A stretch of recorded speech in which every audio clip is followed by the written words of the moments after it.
Good afternoon. On behalf of NC Biotech Center and its agricultural sector development team, I'd like to welcome you to our first ever virtual AgTech professional forum. We're all getting used to this new way of life, and I hope this finds all of you well. We sure do miss seeing your faces around the center and look forward to seeing you soon. Wanted to go over a couple of few housekeeping tips. Below, you'll see the Q&A tab, and you will be able to submit your questions there. We will be holding all questions and answers until the end of the panel. And if you like one, somebody else has already put in the question you would like answered, you can go ahead and like it, and it'll promote it up, and we will see it first. We also want to make sure that you're following social media, doing the hashtag AgTech Forum and our Twitter handle at NC AgTech. And we have a couple of announcements. The future is now animal welfare and livestock industries. It's an animal health and nutrition forum. It will be on May 18th. Registration is live right now. It will also be a virtual event. On June 9th, one of our new programs here at the Biotech Center is for the Veterans Outreach Program. They will be doing a virtual life sciences hiring event. And since due to the current situation, we're not going to be able to have our usual summer social on June 17th. As you'll see in the calendar, we have now moved it to July 22nd, and we will be having another virtual panel. We are hoping that towards the end of the year, we'll be able to do another social, maybe the year-end social, so we can all get together and have fun. But we will update you on that shortly. You can find all of those events and more on ncbiotech.org/events. And one other announcement I wanted to make, one that is both happy and sad for us here at the Biotech Center. At the end of this month, we will sadly be saying goodbye to our VP of Agriculture Sector Development, Scott Johnson. He has been an honor and privilege to work with over these past almost 6 years, and we're really gonna miss him. So if you get a moment, try and send him an email. Unfortunately, we're not going to be able to do a proper retirement party like we would like to. So please send him a note and let him know that you're thinking about him. But I know his wife is going to be really excited, and his children and grandchildren are really going to enjoy having more time with him. So with that, I would like to introduce one of our founding annual sponsors, Alice Bonnen from Myers-Beagle. Alice. Good afternoon, and welcome to today's AgTech Professional Forum. This being our first virtual forum, many people are joining us for the first time, some from outside of North Carolina and outside of the United States. So warm welcome to all. The AgTech Professional Forum is a sponsored quarterly knowledge sharing and networking event held at the North Carolina Biotech Center. Again, I'm Alice Bonnen. I am a patent attorney with the law firm of Myers-Beagle. It's an intellectual property law firm located here in Raleigh. Myers-Beagle, along with the law firm of Smith Anderson and CPA firm of Hughes, Pittman, and Gupton, have been annual sponsors of the AgTech Professional Forum series for several years, and are delighted this year to be joined by Global Ag Development Corporation. I would also like to recognize our supporting sponsor, Alexandria LaunchLabs. In December 2018, the United Nations General Assembly declared 2020 as the International Year of Plant Health. So this year, the AgTech Professional Forum is joining that effort by dedicating the focus of this series to raise global awareness around protecting plant health to help end hunger, reduce poverty, protect the environment, and boost economic development. For today's program, we bring you a panel discussion around the relative roles of biologicals and chemicals in plant health, focusing on market share effects, market acceptance, regulatory hurdles, manufacturing obstacles, and other related challenges. Moderating this panel is Dr. Dan Tomso, the Chief Business Officer at AgBiome. Dan has a PhD in microbiology and molecular biology from Duke University, and has trained in bioinformatics with the National Institutes of Health. He was part of the research and development team at Athenix, where he helped lead the trait discovery effort and managed several major partnerships. Prior to joining AgBiome, Dan managed the U.S. trait research team for Bayer crop science, and also established a global research and development alliance management program there. He has been with AgBiome since the founding of the company. Dan? Great. Hi, everyone. I hope you can hear me and see me. So it's my great pleasure to be here this afternoon, and it is afternoon here in North Carolina. I know we have attendees maybe from other time zones, so thanks for joining. I'll start off by saying that I'm a scientist by training, and this kind of large-scale virtual format is a big experiment for us. So in the spirit of all great experiments, I ask you to, of course, be patient as we go through this new program, to absolutely try to learn something about how we do this and what we're talking about, and most of all, to just have some fun experiencing the really great insight I think we're going to get from our panel today. So we do have a fantastic panel lined up. I hope you can all also join me in thanking our hosts. The team really put in a lot of work to get this organized and to try to have this go smoothly. So I'll start off today with an introduction to the panel. I can have them all introduce themselves. I think that's the best way for you to get a sense of who they are. I do think we have a Q&A function queued up that you can start to look at and think about. We're going to do Q&A at the end of the program, but you can start thinking about what you might want to ask, and there's an electronic tool here where you can enter questions and sort of upvote and downvote things that look like they're of interest. So why don't we get started with some introductions? And again, I'm not sure what you guys are seeing. I see only the North Carolina AgTech Forum panel and then a very small insert with myself. I hope others are seeing the proper gallery. So. Good. So I'll go through the panel here. If we can start with Andy, if you could say a few words about yourself and your company and tell us why you're here. Sure. Thank you, Dan. And also thank you, Nandini, for inviting me on that panel. So Andy Renz, I'm doing the business development at Vestaron. And well, I studied biology and have a PhD in protein chemistry back in Germany. Spent most of my career at BASF, most of the time innovation management, technology acquisition. Moved to the US, left BASF, joined Benson Hill Biosystems, did their business development, and then 3.5 years ago joined Vestaron, and I was, and I am, very happy to work on biologicals, on proteins. With my background, that fits very well. So, a little bit about Vestaron. We are 40 employees today. We are leading a peptide-based revolution in crop protection. And so what do I mean with this? Our products are all small proteins, peptides, and they combine the efficacy of synthetics with the safety and sustainability of biologicals. Produced in a yeast-based fermentation, can be used like synthetics, but much safer. So Vestaron is headquartered here in RTP, where I'm sitting in the office because there's better internet than at home. We have a research site in Kalamazoo, Michigan, led by Anna Rath, our CEO, and funded by a strong syndicate of investors led by Novo Holdings, Antera Capital, Syngenta Ventures, Continental Grain Company, and also investors from the previous round, including Caltivia and Sandbox. And so we developed a platform of products, of peptide-based products that all target known insecticidal targets, but in a novel mode of action. As an example, our first product, Spear, we launched it just last year, has a novel mode of action, new and unique IRA code assigned, and it's obviously no resistance is known, and it can be used by the grower like a conventional insecticide, but it has all the safeties like exempt from MIL, 0-day pre-harvest interval, like a biological. So that's what Vestaron offers, and this year is our first year of sales, full year of sales, and well, I'm glad I can be here.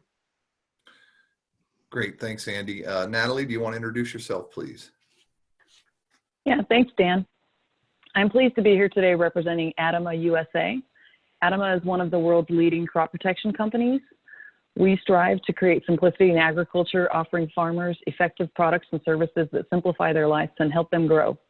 We offer the marketplace a hybrid portfolio, which is a blend of novel chemistries that we develop in-house and off-patent chemistries that we improve by bringing combinations of AIs together in superior formulations. With one of the most comprehensive and diversified portfolios of differentiated quality products, our 5,000-strong team, of which I'm a member, reaches farmers in more than 100 countries, providing them with solutions to control weeds, insects, diseases, and improve their yields. My current role at ADAMA is as the U.S. development leader. And in this role, I lead a team of regional development leaders who are located in the field and are tasked with defining the technical profiles of our products and also supporting sales in delivering these solutions to farmers. And just a little bit about me, I was born and raised in the San Joaquin Valley of California, where I have had a passion for agriculture that originated in my youth, raising chickens and taking care of a U-pick fruit orchard with my dad as kind of a hobby and a small business on the side. I went to school at UC Davis to earn my PhD in entomology, and then started working first with the USDA as a bench scientist in Texas, then had the opportunity to be a professor at LSU working in rice extension entomology, and then crossed over into private industry when I came to the Triangle region to work with Bayer as a product and crop development manager. So Dan, I didn't realize we had that in common. So we hadn't crossed paths. I was more on the chemical side of the business. I had an opportunity to go on an expat assignment as a global product leader in Moheim for a couple of years, and did that developing biological and synthetic nematicides and also an early phase herbicide. When I came back from that assignment, transferred back into academia, worked at NC State University in the Cal Administrative Office, managing the research stations and field labs. And I recently joined ADAMA in February. I'm happy to be on this panel, as ADAMA is always looking for new partners to bring solutions forward. And with the experience that I've had working both with biologicals and traditional chemistry, I bring a different perspective to the way that the different challenges that come with different solutions we can bring to farmers. Excellent. Thank you, Natalie. And Tom, would you please introduce yourself? Yeah, thanks, Dan, and nice to virtually connect with everyone. But I'm Tom Snipes. I'm the CEO of PlantResponse. I'll give a quick overview of PlantResponse here at the end. But career-wise, I mean, I'm a career Aggie. We're a Raleigh-based biological startup, and big assist also to the North Carolina Biotech Center in working with us on actually moving our headquarters to Raleigh, and certainly taking advantage of everything the Triangle has to offer. From a background standpoint, I've probably spent a little over half my career on the input side of the business, like in fertilizer, crop protection. Spent about a decade with Koch Industries. Early in my career there, I kind of worked with the commodity Koch fertilizer group and establishing a platform called Koch Agronomic Services. Was the first employee of that business, and that business was really focused a lot on a lot of value-added nutrition, nutrient use efficiency, particularly around nitrogen management. And so ran the KES commercial business for a while, and then actually moved into a business development role. We were looking at like various ag tech investments for overall Koch Industries. And by the way, when I say Koch, it's K-O-C-H, not Coca-Cola. And so, but anyway, moved into a business development role, looking at new ag tech opportunities. And that's kind of when I first got introduced to the whole startup world, which kind of led to the role that I'm in now, which I certainly love. Spent a little less than half my career on the retail and distribution side, more like, you know, selling to the farm gate. Ran a region for what is now the Nutrient Organization, the old legacy UAP business up in the upper Midwest Great Lakes area. Ran a Tenneco's company down in Florida, and then most recently on the retail and distribution side, managed the Eastern U.S. business for Pinnacle, which was an Apollo Capital Management holding that was recently sold to Simplot. So quick snapshot of PlantResponse Incorporated. PlantResponse Incorporated was actually the combination of the assets of 3 different companies that we really just completed here over the last 6 months. The first of which was PlantResponse Biotech SL, which was actually a Madrid-based company.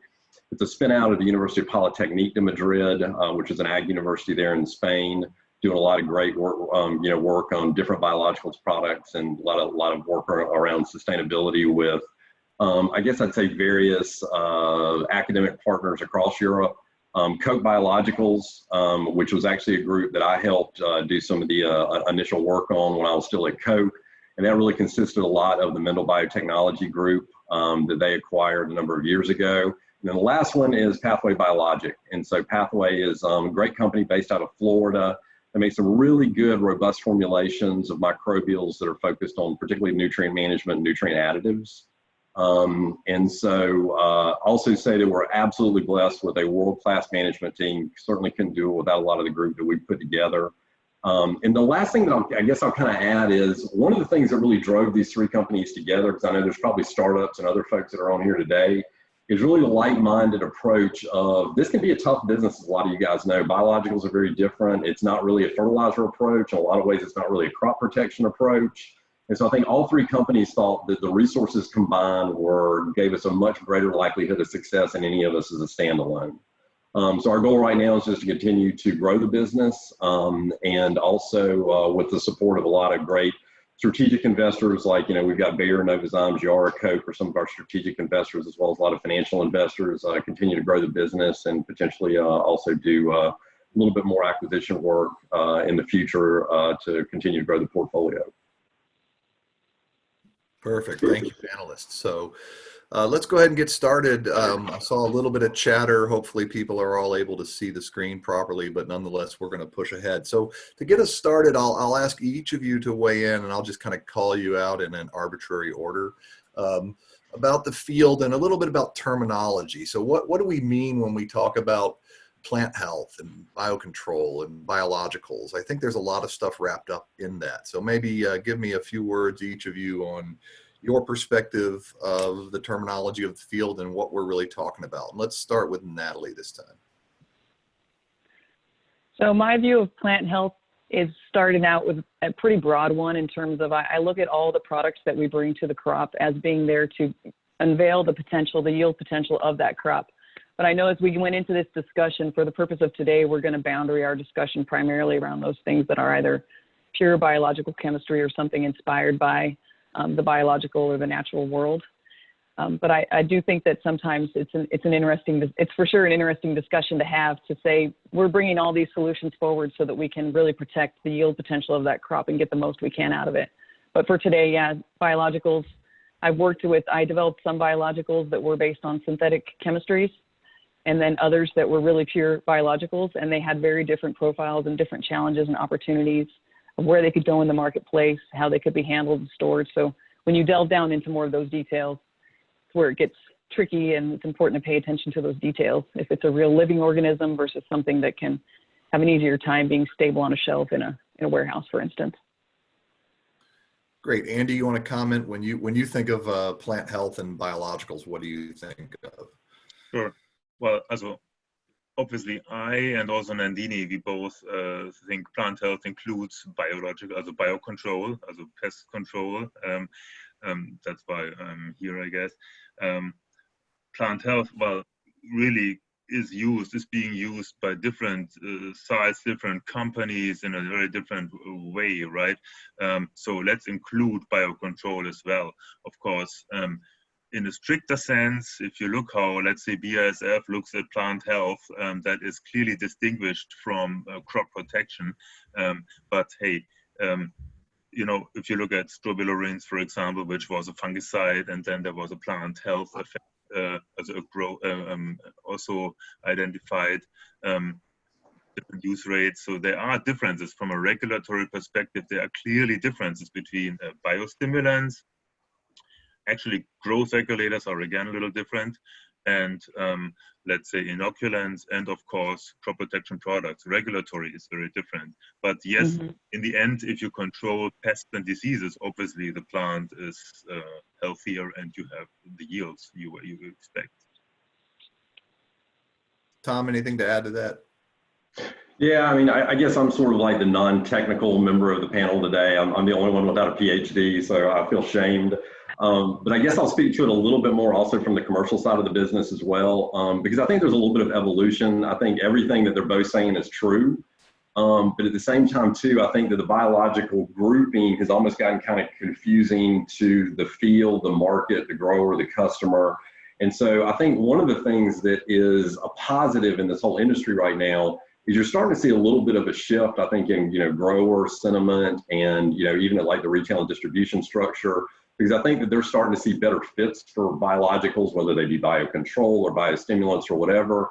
But I think part of that shift is also happening in the fact that people are getting away, you know, for the most part. I'm going to use some general terms here, but I think for the most part, they're kind of getting away from some of the just generic claims, and they're starting to get to a lot more of the specific technology. So I think the why we're potentially going to see biologicals being more successful and in this whole class being more successful is probably going to be a little bit more because companies are out. I think they're more sophisticated in their approach and their messaging to the grower. They're taking a more, you know, higher science approach. And so with that, I think you're going to see different attitudes and perceptions that are still going to kind of flow into this broader term. Because I don't think, you know, you can kind of argue the semantics either way, but it's really, it is a pretty broad-based definition and probably a subject much longer than today's discussion to really probably kind of narrow that down. Yeah, and I agree with everything you guys said. I'll add that the idea of a biological has to do with the origin of the material and not to do with what its function at the grower level is, right? So when you start to include everything from biocontrol to biostimulant to general health and yield improvement to inoculants into a single label, confusion is inevitable. And what we're seeing, certainly on the AgBiome side, is people falling back to using familiar labels and saying, you know, a fungicide is a fungicide or an insecticide is an insecticide, and then comma, you know, it's of biological origin or chemical origin or some other origin. And I think from a grower perspective, that's kind of logical. The grower's thinking about solutions and not so much about the provenance of every product that goes on there. So, but we'll come back to some of these issues. But what occurred to me when you guys were talking, and I think is also of interest to the audience, why do you guys think, and again, I'll just kind of go through each of you, why do you think we have so much renewed interest or so much of an upsurge in interest in biologicals today? And I think maybe start with Tom this time, since I haven't started with you yet. Yeah, I mean, look, I think it's kind of, there's certainly multiple reasons. I think one of them is just being kind of going back to what I was sort of talking about a minute ago. I mean, I think that the sophistication and the detail that people are able to talk about biologicals now is certainly improving almost exponentially year by year. I think that you are starting to see better fits in the field. You know, and I will say too, I'll sort of glean something from my own, or share from one of my own experiences. I was sort of the typical American, I know, when I first moved to Europe, and you know, kind of like, hey, you know, we're the world leader in ag and we do everything better. But the one thing that I will say that I really did learn an important lesson on over there is Europe got driven toward a lot of these alternatives decades ago, with the really severe restrictions that they've got on synthetic chemistry, with the non-GMO approach that they've always taken. And I think that there's been some really successful cropping systems and applications for a lot of these products that, you know, that we certainly have seen, and that we're working really hard with some of our collaborators and potentially bringing some of that technology to the US too. But at the same time, I think producers really are seeing the fits for these products. I mean, everything from resistance management, if you're talking about a biocontrol product, all the way toward just a better positive ROI. I mean, because, you know, it's not necessarily all about yield with a lot of these biological products too. I mean, you're looking at, you know, other more, you know, other values that the products that, you know, provide, whether it be early season vigor or health or sizing or quality and a lot of these others. So I think it's a little bit of combination of those that they're starting to become a better fit and just a more of an openness. And obviously sustainability is a driver. I don't think there's anybody that's probably more sustainable than a farmer. You know, trying to be as judicious as they can on getting the most out of every ounce of fertilizer or input that they put on that crop to yield. So. Andy? Yeah, certainly.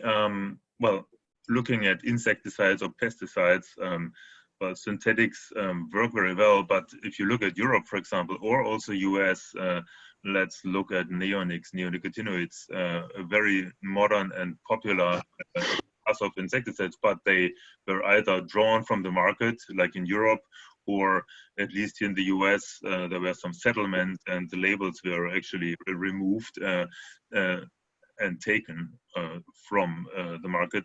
So because simply there were issues with environmental safety, with bee safety, they worked well, but they were just not safe enough. And so here biologicals, well, okay, on pest control, insect control in this case, in general, actually, they don't work too well. Okay, here, Vestaron, of course, chimes in very well because we work as efficient and with the same efficacy as those synthetics, but we just don't have those safety issues at all. No? In general, I would say, well, the big companies, the global companies certainly realize that chemistry has its limits. New mode of actions come to the market really, well, not very often, let's say. Big gap there, and so biologicals can obviously help. Mm-hmm. Natalie, you want to add to that? From whence comes this new interest that we see in biologicals? I think one of the drivers of the interest is coming from consumer demands. Consumers are getting more engaged in how foods are produced, sometimes from an educated standpoint, sometimes not from such a well-educated standpoint, but there are perceptions out there around the way foods are grown. And so packers, apple packers, for instance, are giving additional restrictions even on top of the current regulatory environment about what they will allow people to put on the crop in order for them to actually sell it to them and then distribute it into the food supply chain. So I see that as one of the drivers because there is more interest in additional layers of even just self-imposed regulation from that perspective that's being perceived as driven by consumers, one piece of it. A lot of the other comments I would also just echo. I did live in Europe and I saw the bio everywhere in Germany. A lot of demand for bio-based products. And the fact that many of the products have just been completely flat taken off the market, there are no solutions. And because of the hazard-based regulatory environment for synthetic chemicals being different than our risk to benefit-based environments, just limits the technology that can come to growers. But I think in a way it's a beautiful thing that people can have options. That's a wonderful thing that we have in America in general, but also that farmers can have options of things they want to choose. They can choose how they want to build their profit structure, what markets they want to go after. And so we bring them solutions that can help them to enable that vision of how they want to bring their products to market. It's a great opportunity for us. Great, thanks folks. Yeah, and I agree with what you guys have said. I think we certainly perceive pressure on the grower, both in the form of increasing regulatory stringency as well as kind of consumer pressure on growers to grow things in a greener or more sustainable way. I agree 100% with Andy's assessment that there's been an innovation gap in the sort of traditional chemical crop protection world. So we don't have as many solutions as we used to, and consequently we have a resistance management challenge in front of us. So those features are absolutely going on. The other thing I would just mention, I think some of this is technology driven. I think this is the world of microbiology in many ways. And that world has been largely invisible until the advent of very cheap sequencing. And I think we see this not only in agriculture, but also in human health, where suddenly, you know, we're studying the microbiome because we can. And I think this was not an option realistically even 10 years ago to happen at the scale it does now. So I think there's lots of stuff going on. You guys all mentioned, or several of you mentioned in that response, a topic that I'm very passionate about, which is efficacy in biologicals. I think we've all probably run into pushback or noise in the channel that says, yeah, those biologicals, but they don't work, or, you know, they're over promising and under delivering. Just ask you guys kind of to talk about that a little bit. What's your perception on efficacy as maybe the hurdle for biologicals, and how does that play into the other features they have? And let's go with Andy first this time. Definitely an issue, yeah. I mean, you know, we talk with distribution partners, with strategic partners, and what we hear is, okay, we're looking for something like you as a Vestaron has, because this and this and this product, it works, but not really well. Also, I'm really more talking about pest control here. Efficacies are just problematic. They change a lot, also differ a little bit depending on the environmental conditions, and it's just not easy to really achieve those knockdowns that you want to see, that the farmer wants to see to really control these S populations, right? So, I mean, that's where, well, we obviously feel very comfortable. Also, we actually don't compare, or we did compare us in the past with biological products. Right now, in our 2019 trials, we compared ourselves really purely with Coragen, with Spinedoram, and with all other established either synthetic or semi-synthetic products, because that's where we want to go. That's also what the farmer actually wants to know. He wants to really control the pests, of course, in a safe and in a sustainable manner. So efficacy is a must. Mm-hmm. Natalie? Yeah, so this takes me back to when I really started working on developing some biologicals, and one day I had a real realization that if it's a biocontrol substance, it will never kill its entire target because it would eliminate itself as well. So it was an example of the complexity that you have to manage with biologicals versus synthetic chemicals, which typically, at least the older ones, come like a hammer. So you know that you can put it out there with confidence. It doesn't require as much finesse to use it, maybe with as much refinement, and still have good success. And what I discovered was the biologicals typically require, there's a couple challenges. They require often more development work because of the nuance of, in particular, how is it going to interact if it's a biological soil applied? If I put a fungicide out on that soil, is it going to kill the biological? There's more questions, you know, that you have to answer. But often the challenges can also be related to, in the business cases, I discovered were sometimes smaller. So it was almost harder to figure out how are we going to answer these questions, still be profitable, and bring the solution to a farmer and just get to the level of confidence we want. Also, if you're comparing to synthetic chemicals, you can often put it in a really bad light. It's just never, if a product is never going to stand up, it's like it's the wrong comparison. So we had to spend a little more time designing how could we, ultimately it's going to go into a program, and I felt the need to accelerate that program about evaluation versus a more synthetic chemistry. But that's also one of the great things that they can bring into a rotational program to protect for resistance management with standard chemistries and such. But it's definitely, it's a different skill set. And if a person has been trained always with synthetic chemistry, it's a big shift to start evaluating and working with biologicals.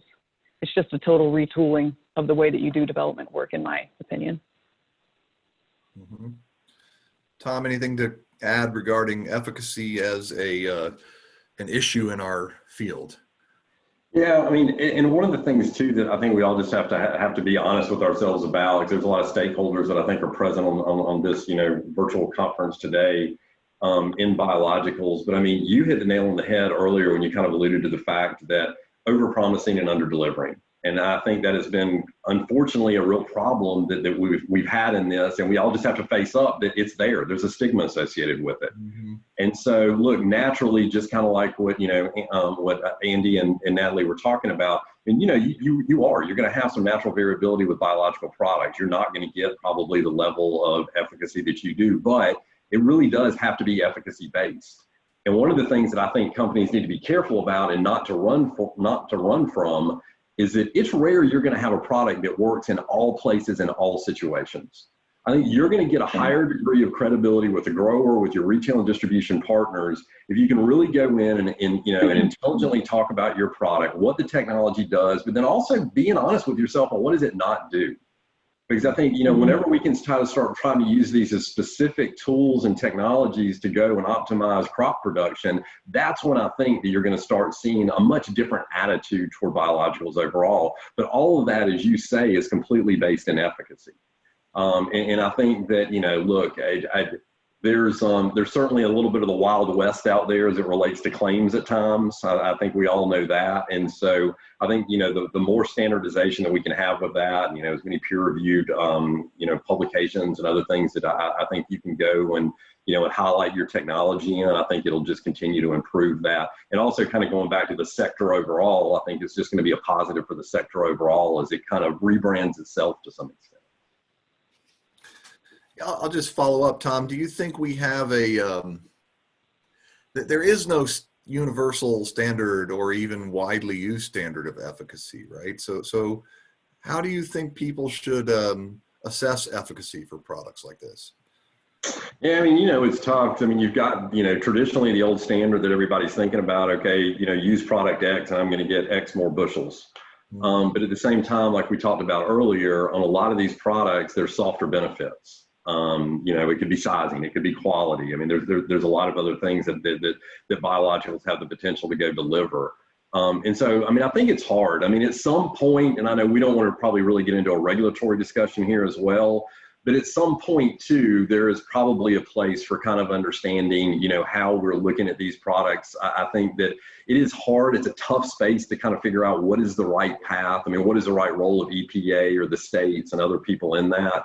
But I think any place that we can get a higher level of science and, and really having, some system by which, we can really show solid efficacy to support the claims that we're making, the better. Now, that's kind of opening up Pandora's box on how the heck do we go do that. That's probably a whole nother hour and a half discussion. But I still think that, for biologicals to reach the potential that I think we all believe that they have, it's got to be rooted in that to some extent. Okay, Andy, you want to comment on that anymore? Do we need standards? What kind of standards do you like to apply when you're talking to growers? Yeah. Well, okay. Again, more on the pest control and the crop protection side. I think standards are very much those chemicals that really perform, and where no resistances have been built up yet, because often you can have really a quite poor performance of synthetics if there are significant, resistant populations. So this is really the standard you have to compare yourself with, and that's what we do. Mm-hmm. And Natalie, I think that's probably pretty different if you're not talking about a crop protection product per se, right? Yeah, I think it would be. In the crop protection space, what I found was difficult was I feel like you have to do a more detailed view of the market segment you're trying to go after, and what does that grower care about, and or using apples again as just an example. If the grower is selling their product into a certain packer that's got all these restrictions and they want them to be reducing their synthetic chemistry load, even of the registered and approved products, it's a different approach to that grower versus one who is just not interested in that because their apples are going to go into applesauce or something like that. Mm-hmm. So it's what kind of value are they going to place on it? Are they worried about MRLs, being an issue at all? Are they worried about reentry? Do they want to be able to walk into their crop anytime they want to do handling, or do they have to be able to do that?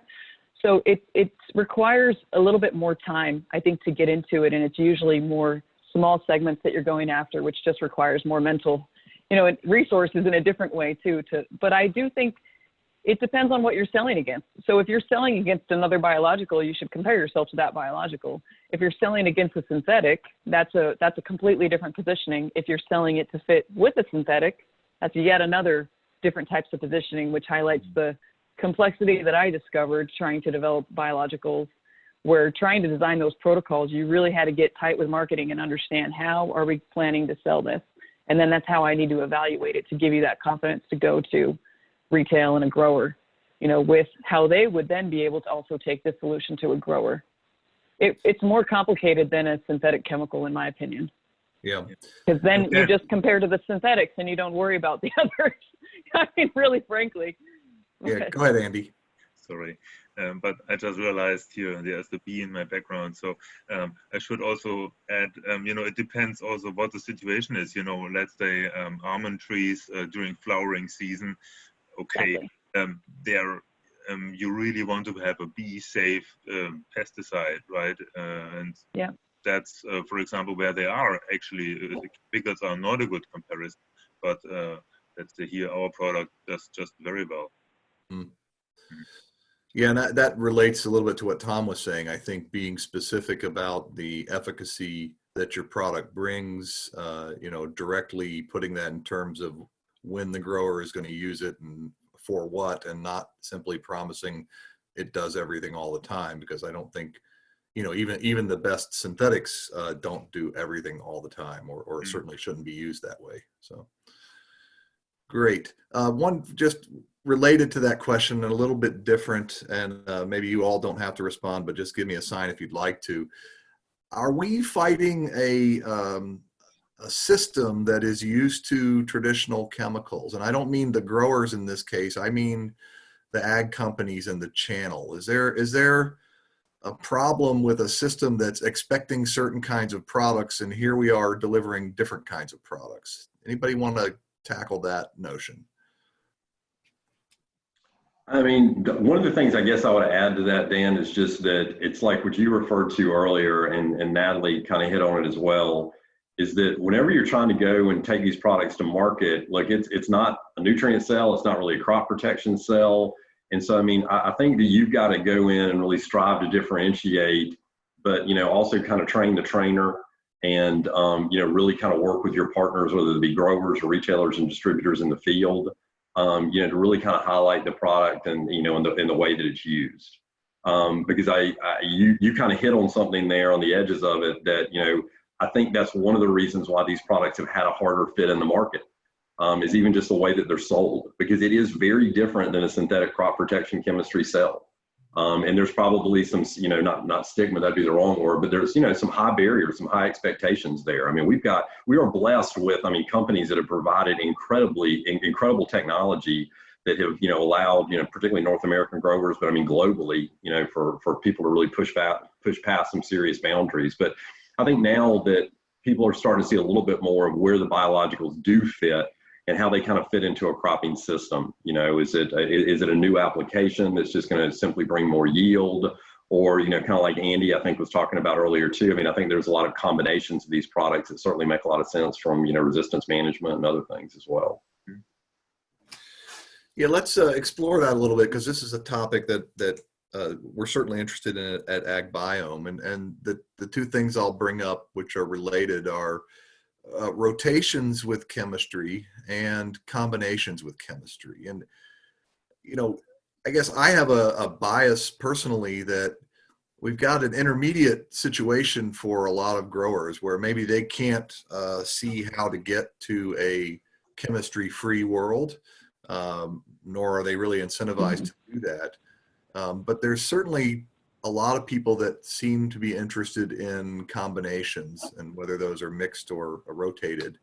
Maybe I'll ask each of you to talk about this a little bit. What's your perspective on combinations, and how do we work this into the world that is right now? So let's go to Natalie first this time. Is my audio working now? Yes, it is. Okay, I got kicked off for a second there by my phone, but I'm back in now. Okay, combinations. I think that combinations do bring a new opportunity. What's tricky is when you're trying to mix a biological with a synthetic, it's a lot of nuance around how you formulate that. It depends on the type of biological it is. So some of them just can't go together. I mean, if it's a living fungal spore, for instance, it would be more difficult. How would you put that together in a jug? If you're talking about a combination in a jug, to clarify? So like something manufactured? Yeah. Yeah, I think so. I think, as I mentioned, we could consider combinations either as a manufactured, you know, combined product. Okay.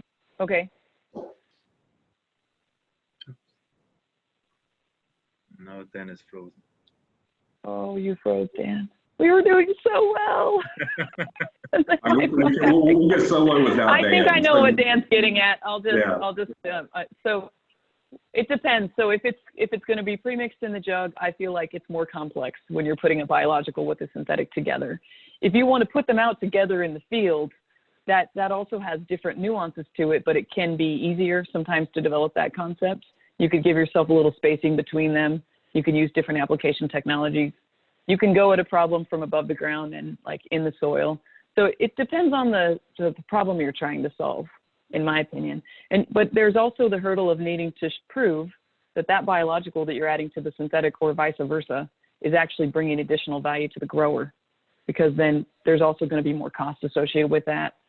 I don't think that we're currently at a point where anybody can do anything because it feels good. You know, it needs to be profitable. It needs to make sense. And also sustainably, that wouldn't make sense to put things together if they don't actually bring additional value in terms of yield or some other kind of benefit to the grower or to the environment. That would be my first thoughts on it. Sure. Tom, you want to comment? Yeah, and I mean, and I guess on this one, I would pivot a little bit, that I think we all sort of naturally gravitate toward, well, does that mean like in a traditional, you know, herbicide, fungicide, insecticide? There's another part of this too, which is like synthetic fertilizers. And so I think one of the places, just like in our portfolio, that we really see a lot of promise is there's certainly a lot of promise with biologicals that are being utilized in conjunction with fertilizers to get higher rates of nutrient use efficiency. So, I mean, if you're a farmer, I mean, I don't think there's any better steward out there than a farmer. And so you want to use as little nitrogen on that crop as you can to get the maximum effect out of every pound that you're putting out there. So, I mean, I think that there's starting to become a lot of great work. I mean, whether it be some of the more sophisticated things like the Pivot and folks like that are doing, like on nitrogen fixation, to also some work like that our group is doing on phosphate management. You know, we're working with an endophyte right now that's really showing extremely high rates of phosphate utilization. We're also looking at applications. Could that product potentially go out with a fertilizer? We're actually having discussions like with some of the large global, you know, fertilizer companies around some of that. And so it's not just on that, you know, tank mix application as it relates to, I think, you know, CP type applications. I think that there's this huge world of fertility. And if you look at usually, you know, a corn grower's single greatest expense, it's usually, you know, nitrogen fertilizer. And so from a sustainability standpoint, as well as an efficacy standpoint, I think the whole nutrient world, I mean, if you look at the seed and the chemistry side of the business, I think we've really been blessed by a lot of companies with great research and development that have provided some great quality products. Candidly, if you look at the nutrient side, there has really been little innovation on the nutrient side. And I think this biological segment truly represents one of the biggest opportunities on the nutrient side of anything that we've really seen to date. I mean, I won't put it as big as like Haber-Bosch or something, but I mean, it really is a big opportunity to go out and in a more sustainable way, you know, get the most out of every nutrient that we're putting on in that soil. Not to mention there's a lot of other things going on with beneficial soil microbes and other things in the soil as well. But I think as it goes back to your point, Dan, as far as, you know, combinations, that's a really promising part of biologicals. Mm-hmm. Andy, you want to? That would be a great public good as well. No, I mean, in my opinion, that would be a great public good if we can get more out of those nutrients. Nobody wants runoff. Yeah. Sure. Yeah. Andy, yeah, you want to chime in on this topic? So I know what Tom just said, and also Natalie, really smart and true. For the crop protection part, it's not only combinations, but also rotation, right? And here it's simply a resistance management tool, right? You want to, and that's obviously if you have a new mode of action, then you can be in rotation with all others. So that helps. With combination, of course, the better, the more stable your biological, the better it is. If you look at seed treatments, I mean, there are cocktails which include everything, right? Herbicide, fungicide, pesticide, fertilizer. It's not really easy to find the right way there. There are then, if that doesn't exactly work, you can do the in-furrow application, right? You maybe just have to be compatible with a fertilizer, and if you have there a little bit of issues, you go to Vive Crop and they do a formulation that makes your biological maybe work with some fertilizer, right? But of course, clearly, if you have no such issues, you're better off. yeah, which leads me to another question. I mean, we're talking about the market, but maybe get your thoughts on, you know, what is the market? I mean, are we talking about the organic world? How important is an organic label here? And what effect, I think, Natalie, you mentioned this in your introduction, what effect are consumers having now on driving this market? So I'll mix things up and start with Tom this time. Do you want to tell us a little bit about the market, organics, consumers, what's going on out there? Yeah, I mean, it's sort of like what we alluded to earlier in the talk. I mean, I definitely think that you're starting to see consumer attitudes. I think that there's certainly a trend we would all probably agree on, that people are getting a lot more connected to their food supply. You know, again, kind of going back to the European example that Natalie and I talked about, and I'm sure Andy has seen too. I mean, I think that, you know, you're starting to see a trend here in North America where I think people are certainly getting more connected to that. So, you know, there's going to be greater sensitivity around synthetic chemistries, and, you know, post-harvest chemistries. That's one that, you know, sometimes we don't really talk about. It's a little bit of a different segment, but that's a huge issue. I mean, in Europe, there are literally almost no post-harvest chemistries that are allowed anymore because of, you know, residual. I mean, I think that's one. Look, organics are important to us, but I'll be candid, you know, sort of removing myself and speaking more from like just a business management side. If you're really going to go out and build a company that's going to be successful in this space, you really need to have some penetration into the broader markets beyond necessarily just organics. Organics are great. They're incredibly important.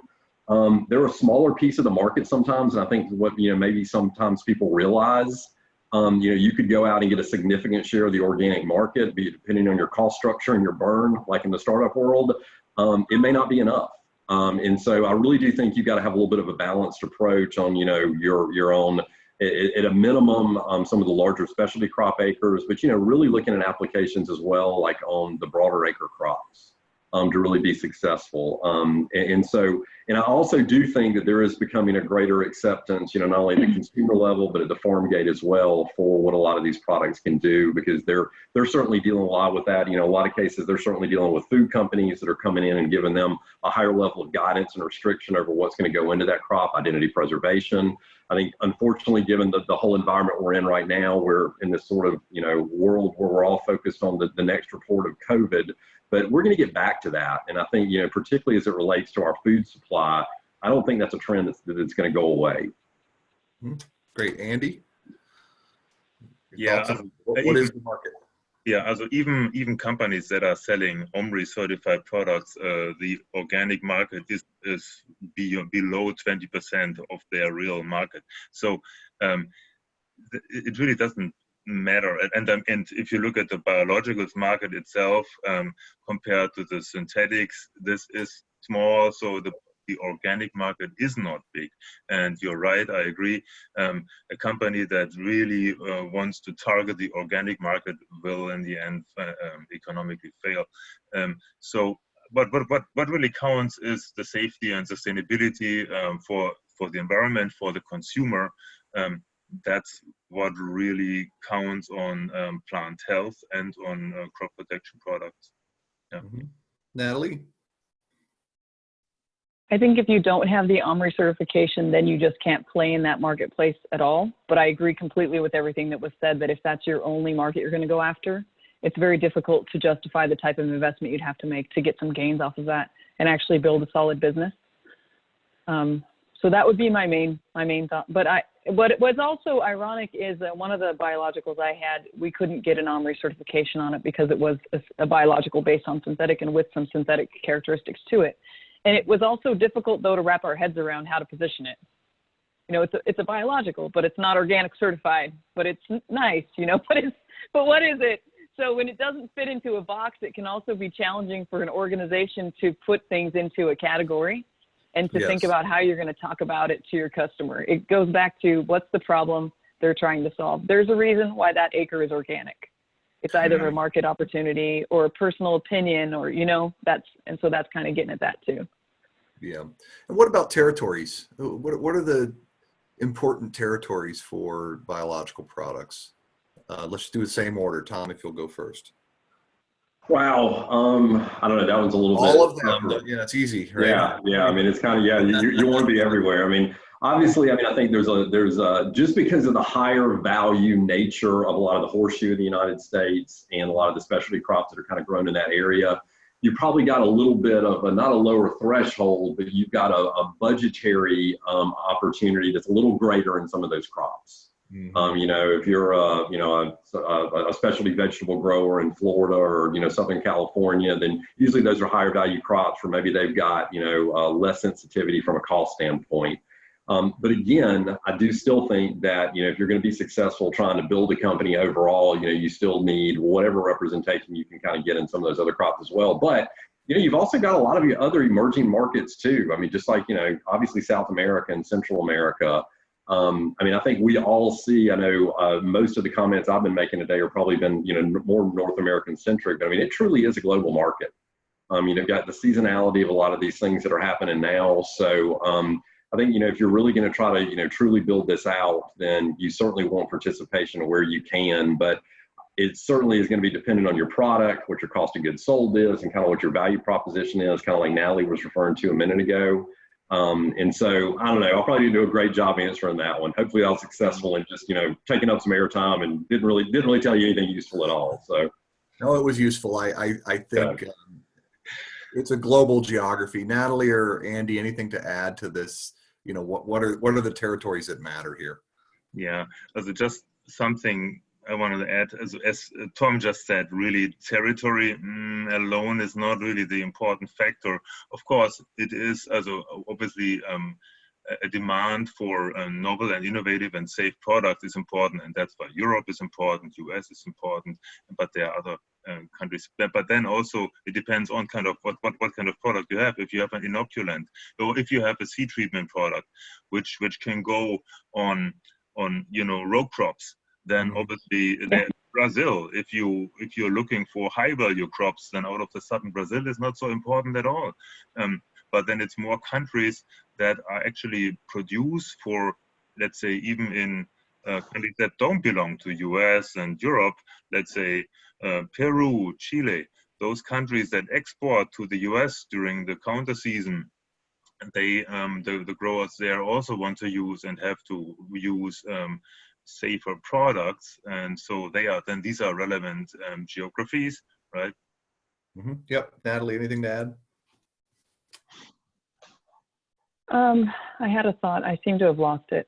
That's okay. We can I'm sorry. Go on. Yeah. What about So, go ahead. we have a few minutes left, and I'll just go around one more time, panel, and ask you, what do you think is one or two of the big barriers to the biologicals business? And what I mean is, what's it going to take for this business to go to the next level? What are the things that are missing or holding us back, or particularly challenging right now for the biologicals business if we want to see this become, a tens of billions of dollars kind of an industry? And let's start with Natalie this time, since we cut her off last time. Okay. My territory concept actually came back to me, and it actually relates to this answer. I think one of the challenges is that you do have to look really deeply into those markets, see where things fit. And I have experienced where the market opportunity looks really large to begin with, but then when you start profiling and really getting into it and understanding customer needs, it can become more and more constrained unless you find different ways to get around. Or like Andy mentioned, I'm not sure if I'm mistaken, but I think iLevo seed treatment is actually a biological, right? I think it is. I have to double check that, but it's one of the biggest, in principle, that's a huge asset with large value, but a lot of times we don't look at it that way because of how it might have come to be, as an example. But it has a lot of biological principles to how it works. So, but if you say, well, I've got a really great concept, it works really well on strawberries, I think that's one of the things that leads to challenges around the investment, because when I'm looking more at the crop protection market, but those markets can constrain to the point that all of a sudden the business cases are so tiny, nobody has the stomach to make the investment because they can't get enough returns off of it. That's, to me, one of the biggest challenges. I don't know if you're looking for a solution, but I think it's how you look at those business cases. It's really tricky. Yeah, I always like to close these things off with kind of some of the challenges that are out there, right? I always consider our audience might contain trainees or people who are starting companies or earlier in their career, and having some perspective on what the needs are is always useful. So, Tom, anything to add? What do you see as some of the big challenges? What are some of the big challenges out there? One of the ones that I think, I know when I first kind of entered the startup world, there's so many great technologies out there, but it's tough to commercialize a product. You can have the greatest technology out there, but actually going and getting in front of the influencers and providing them with the value proposition that's going to be able to necessarily pull that through, the resources that it takes. A challenge that all these guys have right now, and it's not a negative at all, but whether it be farmers or retailers and distributors, there's a lot of people in this space right now. There's a lot of single technology companies, and they're great. There's a lot of great technologies out there, but these guys only have so much bandwidth. And so I think one of the things that they're still looking for is for, a handful of players to really kind of come through with a very high technical approach that can educate them and their teams, but with a portfolio of products that's really going to deliver. Kind of like what we were talking about before, and really proving that at the farm gate. With a little bit of a model that I think that allows you to kind of go in and, train the trainer, really highlight the technology again, go back to where does the product work? Where does the product not work? And I think all of those things will kind of continue to help build the brand of biologicals. So in some ways, it kind of depends on who you are. Just like, Natalie representing ADAMA, big company, they're certainly looking a lot into this space. I don't really think any of the big players, whether they're actively trying to build a portfolio or they're kind of have their business development people out there sort of looking at it. Everybody knows that at some point there is going to be a breakthrough in this space. And so, but I think to do it, going back to your central question, it's got to be better acceptance at the farm gate, and it's realizing what are some of those hurdles that you're going to have to get over to get to that farm gate. And some of that is scale, it's the capabilities that you need, it's a commercialization structure and effort. And I think those things, and I really do believe that we're starting to reach a point where we're going to get there. But it's a difficult business. You can have the best technology out there, but really commercializing it, it's not a simple process. Mm-hmm. Andy, what are you seeing? Yeah, actually, I see all the global players really looking outside, as above the fence, and looking outside for these breakthrough innovations and in the biological space. And I really see, as a startup company, as a smaller company, it's really key to have not just a single product, but to have a portfolio that really makes you an attractive, either partner or acquisition object, right? And the challenges, well, okay, for biologicals are definitely production costs and manufacturing. I think this is something which is a challenge, and that's why so many of those biologicals are in the higher value crops areas. Yep. Okay, very good. So I think at that point, we're going to conclude the structured part of the panel presentation. I see Michelle is back on, and I'm sure we have some time for questions from the audience, and I see our Q&A bucket filling up a little bit. So our first one is from Volker Mittendorf. He was asking, do biologicals have a better fit for Western industrialized ag compared to smallholder farms in third world countries, and especially in terms of performance and feasibility? Okay, so panel, I think rather than just throwing these at all of you, if you'll just give me a high sign if you want to take that question. The question, where do these things fit? Is it just an industrialized world thing, or does it make sense in the developing world with smallholder farmers? So anybody want to take that one? I'm certainly happy to comment if you don't. It certainly makes sense. I think, I'm sorry. Go ahead. We'll do both. Go ahead, Andy. Fine, Andy, go ahead.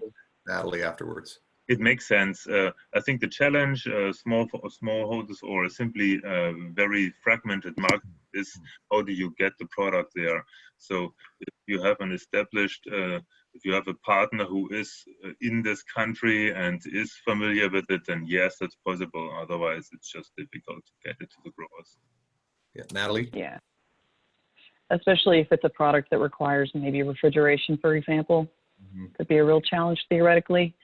And if it's a complex thing to understand the right way to use it, it's just a bigger task to get to more people with that message, I would think, in a smallholder situation versus in an industrialized operation. That's just my first blush at it. But. Yeah, and I'll just add a comment simply because we've actually been working on this directly for a number of years with our partnership with Bill and Melinda Gates Foundation. So we're working in Africa with a number of indications for very much smallholder farmers in some of the most impoverished countries in the world. And I think the most graphic illustration of the disparity in infrastructure to me was looking at a highway map of Uganda and comparing it to a highway map of North Carolina. And if you've never done something like that, you should. The problems of infrastructure delivery and just general administration of this kind of technology, it's tough in those areas. Having said that, we certainly believe that you can find products that work. I think you have to maybe think a little bit more about things like formulation, about shelf stability. You need to think about public-private partnerships to help support some of the costs, because you certainly aren't going to generate revenue the way you will in a developed country. But both of those opportunities, the partnerships, the formulation tech, are things that can be tackled and should be tackled. So I think it's a great question, and it will be different, but the technology has plenty of promise. Right, our next question is from Tom Shively, and please forgive me if I'm mispronouncing your name. It was directed to you, Dan. It said your question to the group about how to manage combinations is a great one. But as a farmer, I would like better information on how to integrate a biological into a conventional program, not an all or nothing program, but a combination or sequence of products. Yeah, well, I'll respond and then I'll look at the panel a little bit. I think that's absolutely firmly the responsibility of us as companies who are producing these things to have an appropriate kind of agronomically trained sales force on the ground. That the growers are going to ask the distributors, they're going to ask the retailers, you know, they're going to ask cooperative extension. All of these people, you need to have your company reaching them and teaching them how your product fits into a rotation. And I think there's no question in my mind that there's been a history of products maybe that said this is an all or nothing choice. I don't feel like the current generation of serious companies are making that kind of an offer. They're going with a product and saying, hey, use this at the end of your rotation if you want to have you know, a better PHI, or use this every third application to pick up these 4 or 5 diseases, or to shore up a problem with resistance management. And if you don't have that kind of knowledge delivered by your sales and marketing team, I think you're doing a disservice to the technology. That's my opinion. So we have to do it. The companies have to offer that to the growers, and it has to be through the channels that they're accustomed to learning those things. Anybody want to comment? Tom, you guys are in the market. What do you think? No, I think, wow, I think you answered it really, really well. And I think too, that in more of an interactive setting, the question really is too, is there a problem on that farm that a biological could potentially help solve? I mean, you know, we've had some conversations internally, like, you know, look, we've got a couple of different products. To be candid with you, if you're in central Iowa under a center pivot, pushing the genetic potential of your corn, these products may not be a fit. You know, but if you're in a more marginal cropping situation, you're in the Western Corn Belt, you're in a drought-stricken situation, then, you know, you can really see where there's a lot of benefit. And so I think it's hard at just a high level to, you know, without knowing the specific instance, or, you know, where you could potentially, you know, help or integrate into that farm. But man, you answered it well, Dan. I mean, I think it's up to us as an industry to be able to go in and really highlight that. I think that question was actually a great question, because I think it highlights one of the most fundamental issues that we have right now that we're not doing a good job addressing. And that's really kind of training the trainer and really getting more integrated at the farm gate on what the value proposition of these products are. Mm-hmm. Well, and to build on Tom's comment, exactly what you said, you've already done the work. I could hear clearly from how you've already segmented the market, and you know where your product's going to bring value to growers and where it's not going to bring value. And that's one of the hardest things to do, is to build the development program in such a way that you can figure out, because you know enough about the challenges that the grower is trying to solve in a particular segment you want to go after, and figure out what products could you complement in your own portfolio or in somebody else's portfolio. And then if it's somebody else's portfolio, how do you together, you know, bring that solution forward through distribution? It's nuanced, but it's that's one of the biggest challenges that I myself found when I was trying to develop biologicals. Is there's a million ways it seemed that you could put the treatment rotations together, and finding the perfect one, you never have infinite resources to figure that out, but having the partners, you can get there step by step. All right, our next question is from Adrian Percy. What type of opportunities do precision ag approaches offer biologicals? Great question. So who wants to go first? I always want to go first. It's part of my nature, so I'm not going to. I'm the same as you, Dan. Oh, good. Well, why don't you go first, You Natalie? know Adrian, though. So Yeah. that's Go ahead, I can speak, though, I guess, to this topic. I've done some precision ag work. Where does it fit with biologicals? I think that if you have a biological that you know, as an example, is going to perform very well on a certain soil type, for instance, in a field, if there's a positioning like that, that's a really obvious fit. And Tom can probably speak more to this. I mean, the fertilizer market is one of the most advanced in adopting variable rate application technologies. So I'm presuming that's part of your approach as well, Tom. Yeah, I mean, absolutely. I mean, I think, you know, again, it kind of goes back to the core question, though. It's going to depend on the individual farmer, the situation, the land, the soil type. What is it you're trying to solve for? So, I mean, I think what precision ag does, though, is it helps you answer that question up front. I mean, you can look at a field and understand, like, okay, look, I mean, I've got too much variability in this section of the field, and, you know, whether it be via, you know, like a phosphate management tool or something like that, you know, with variable rate application, then I think that's the win-win situation where you kind of start putting those pieces together. And so again, going back to this segment and your ability to with humility address what does a product do, but also what does it not do, and where are the best fits for it. I think precision ag is an incredible tool to help you kind of overlay that and understand, wow, where is it that my portfolio can really do good? And this also kind of goes back to what we were talking about earlier, a barrier to growth. To really go in, it does require a little bit of a portfolio. I mean, you want to be able to have enough products that you can work with somebody on, you know, that it's not just like a single technology application that you always feel that you're trying to shove it into this specific area. And so I really do think that precision ag can just be a huge opportunity to help identify where is that problem that I can use this biological to help solve. So that's really a great question. And so in addition to what Natalie and Tom said, precision ag also is simply you can target actually your product much better to where it's really needed, right? And if you do this, then you can be more efficient, and also you can actually get to acres, to crops, which you could usually not target, because if you spray everything, obviously maybe your product is too expensive. On the other hand, it's anyway much more sustainable if you spray really only where the pest or the disease pressure is, right? So here, drones and smart drones with respective visualization or connectiveness to satellite imagery and so on, it's important. Yep, great. I think you guys hit everything I would. I think the cost of goods, the right product in the right place, you know, precision ag helps with both of those things. So. Our next question is from Diego Angelo. Are the regulatory systems around the world supportive of this generation of products in terms of adequate requirements, costs, and time to deregulate them?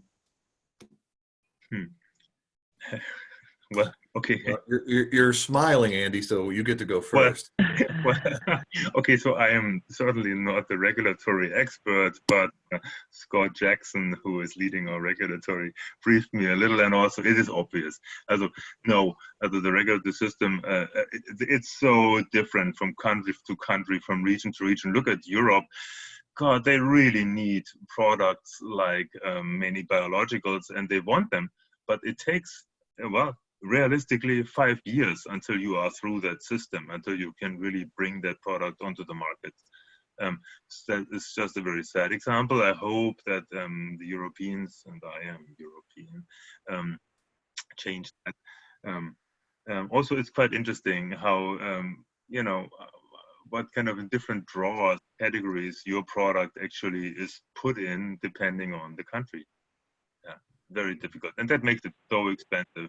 And actually, we talked about this here at AgBiome and asked, damn, maybe these startups should actually join forces on the regulatory front, because the costs are so high, it's so inefficient, you spend so much time there, and eventually it's not really a competitive field, but a very complex and time and resource consuming field. Natalie or Tom, anything to add on the regulatory front? I will just echo that I agree with him that, yeah, the global system is certainly incredibly complex and is certainly not facilitating the growth of these products. I think it's a challenge for all of us that are operating in this segment to work through the myriad challenges that it creates. Yeah, Natalie. I chatted with Charlotte, our regulatory leader, about this as well. And the regulatory environment is a bit gray, you know, a little bit murky right now, it's a little uncertain. When you have uncertainty, that always makes it difficult to, I would say, divine strategy and think about the best way to go forward and build business plans around that. But I would also say, as a consumer of things like vitamins, you know, things that are not so regulated, if something is active, biologically active, I do want to know what it's doing. And I do want to know what else it might be doing that we might not even be thinking about. So sometimes I think that we could take a perception that because it's biological, it's safe, and there's no concerns. If something is biologically active, it's biologically active. So I think it's important to have some kind of a system in place that ensures that we're developing and launching these things correctly, and that we don't do any unnecessary harm or something we couldn't detect. But it seems that it's not very well defined right now, which I think is why we wanted to stay a little bit away from this topic. But yeah, I mean, from that perspective, our experience, thanks. Our experience, I'll just talk to our experience on the biocontrol side in particular in the US. I think we're fortunate that a lot of work was done by a lot of very interested and smart people to create a framework for biocontrol products in the US. And that's the exception and not the rule as you look across the planet. So even within the US, there's no similar clear framework for biostimulants and other kinds of plant health products, right? And then once you get out of the US, as everybody has mentioned, there is unfortunately a lack of clarity. I hope that the draw by the market to kind of bring these products in is going to start to work on this, and I think that is what we are hoping for, and we see that in some territories. Our next question is from Paul Launch. What are the largest innovation gaps in offering biologic solutions? Discovery, production scale-up, distribution, stability, delivery, or consistency? Yes. Above. Yeah. Natalie, you're highlighted because I think you made a sound, but why don't you go ahead and tell us what are you, what's your favorite of that list? Because with the biologicals I've had, we encountered different things. Sometimes it was about how was it going to be stored at distribution. Now that I'm working in ADAMA, I'm learning more about closer working with retail, achieving shelf space. And I think Tom mentioned some points about having to overcome reputational impact, just previous experience. So who's going to really give up shelf space versus something that they know they can sell consistently, season on season. So that's another challenge. But I would agree with Dan. In general, all those challenges are challenges, real ones. Yep. Tom, anything to add? I mean, it certainly is dependent product by product, but I think, not to beat a dead horse, but I think what we were talking about earlier, one of the gaps is just going to be, better education, usage in the field, and placement of the products. Where does the product work? Where does the product not work? And, working with your partners to really highlight the strengths of it in that regard. Andy? Yeah, the innovation needs are certainly more on the scale up, on the also formulation shelf life. This is where the challenges are. I mean, there are really creative ideas. I look at 3-bar biologics. Their system seems to offer a solution for those gram negatives, and there are other formulation-based companies that offer such approaches, but they're quite early, actually. Yeah, I think we didn't talk about it today, but the production problem's interesting to me. I mean, there can only be so much capacity out there to grow things in fermentation tanks, and I think right now there's quite a bit of capacity that's being repurposed for this. But at some point, if this really takes off, we may see a production problem that hasn't been identified yet. So I don't think we've seen it yet, but I wouldn't say it's out of the question. I would actually say it's already there. And if you look at this, I mean, how much push the biological space has and how many new startups came up, and actually several of them survived and established themselves and they are producing and they are manufacturing, and they need 25 and 100,000 liter fermentation and actually fill those fermenters once they are in more than one market actually all that time. And then clearly there's not enough production capacity there. And it's actually quite interesting because this biological revolution was such a success. And if you do the math, it's very simple. Manufacturing has been limping behind from the beginning. Sure. Well, the capital requirements are so high there, right? It really is going to take a cash stream that has to develop first. So it's a bit of a catch-22. Yeah. Okay, Michelle, what do you have for us? Right. Paul, who is the overachiever, has another question. Says, Tom mentioned a stigma of overpromise and underdeliver of biologic products. Does this cause a challenge with unreliable actors in the marketplace? Does that require strategies for brand trust? Strategies for what, Michelle? For brand trust. Brand trust, yes. Go for it, Tom. Okay. Yeah, I mean, I certainly think that it does. I don't think it's like irreparable. I just think that, you know, this class of products has been evolving for a long time. I mean, you know, you've had seaweeds and humic acids and fulvic acids and a lot of these other things. And I think that, you know, for decades, there's been a lot of usage of these products and people have seen promise in them, and you're continuing to kind of refine that.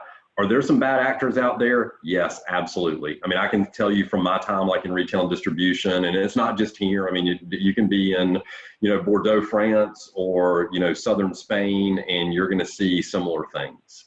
And so I do think that there have been some attempts, they're kind of nascent at this point from a regulatory standpoint, to kind of start strengthening a little bit of the enforcement around what some of these claims are. And, you know, this kind of a little bit, Dan, kind of loops back around to the efficacy discussion that we had earlier. And so, but I do think it's something that we all have to be honest about as we participate in this segment. And we just got to all find our own unique way to strive to differentiate, to kind of overcome that with our own product portfolios and our own approach to the market. But, you know, has there been some brand damage? Yes, there absolutely has. And I'd argue with anybody that would probably disagree with that. But I don't think it's irreparable. I don't think it's anything we can't overcome. But I do think that, yes, there are, and there will continue to be some bad actors in the market, that without a doubt. Yeah, I mean, what I can add here is, well, obviously you don't want to be one of these bad actors. Also, when I joined, one of the reasons why I joined Vestaron was because that's the first thing I saw. Wow, they are really, so to say, under-promising and over-delivering. They were so humbled, as they, back then, Bob Kennedy, CSO, John Sorensen, our former CEO, I saw a really solid performance and pipeline, and I saw really no over-promising at all. Also, every company has to be honest to itself, and I mean, I don't even, well, okay, maybe Vestaron is not really identifying itself too much as a biological, these are biological peptides, products, proteins, but still we want to be efficient and we want to not overpromise. I think it's really a company thing, right? Every company has to be honest and has to be fact-based and don't overpromise, and then the whole sector will also not suffer from it, recover from it. I think, oh, sorry, Andy, I thought you were. Yeah, go ahead, Natalie. Oh, yeah. I think one thing we should not underestimate, though, is that people also have a history and a knowledge that they build in their careers. And so even for development people, when you're trained up developing synthetic chemistries, things that have known solid profiles, and you just need to flip a switch and all of a sudden be developing a biological, I found it was an intriguing challenge to really reframe the way I looked at it, what I expected out of it, how I set things up, how I could make it thrive, and how I could have enough confidence to even sell the idea internally in a humble way in the organization, because it's very easy for the things to die in a large corporate environment, especially if most of the people are used to a certain level of performance, which then gives them confidence. So I don't think it should be underestimated. Like if a company wants to take in biologicals into the portfolio, the amount of culture change and work that you might need to do to have those have a chance to be a little bit protected and thrive, and be honest about the dialogues, but also giving people a chance to really learn to trust compounds.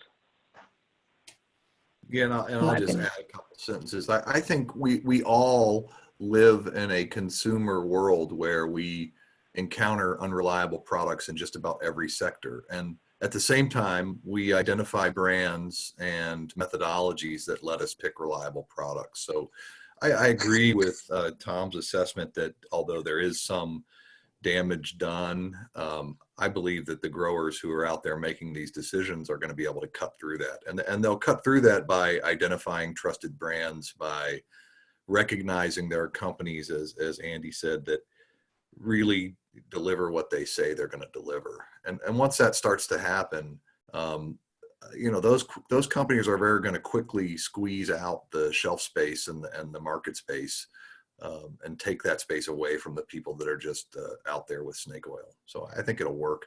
I think people have more experience with this than they really maybe think about. So. All right. Our next question is, what challenges do you expect to see within the supply chain to get these new novel products to the farm gate?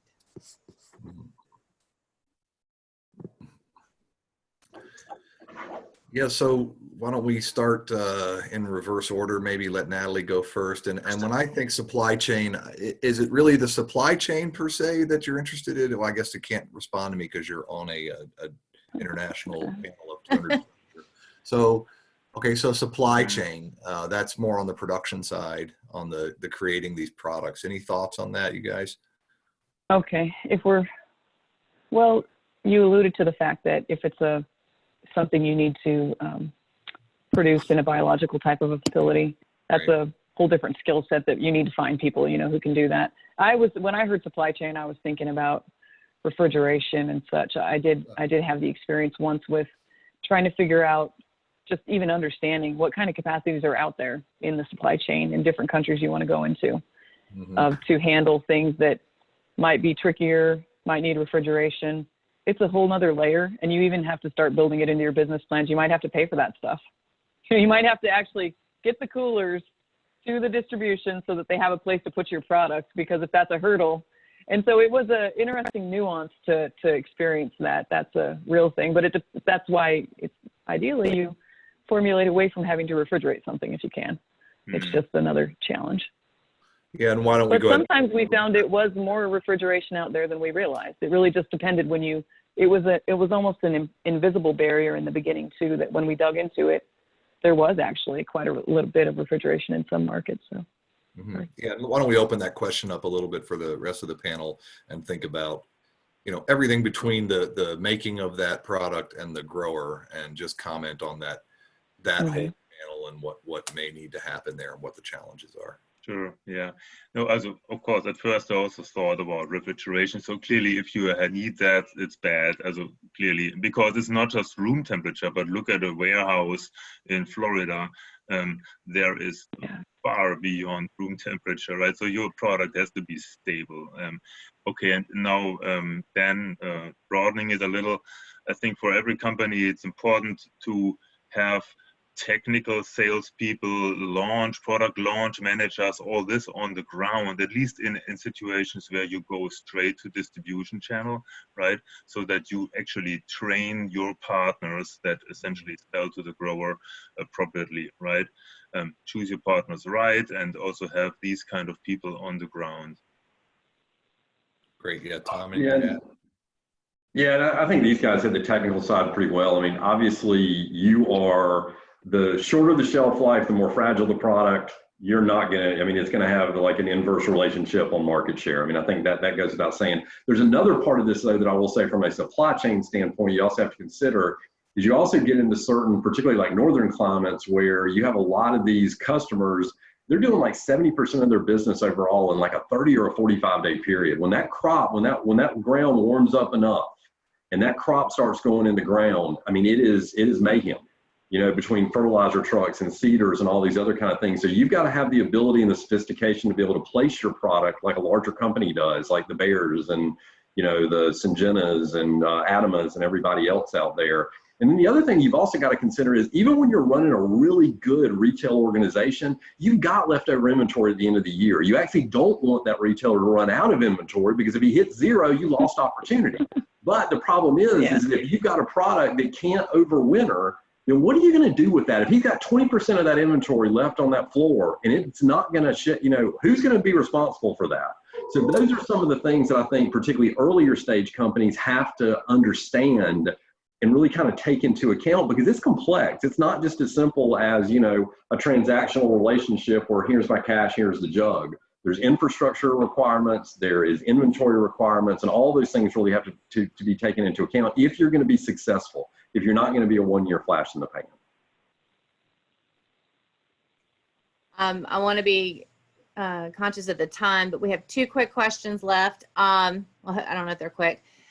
Jason Brady from Smith Anderson asked, how does company building progress successfully in the biological space, and how is that arc perhaps different from other types of ag tech companies?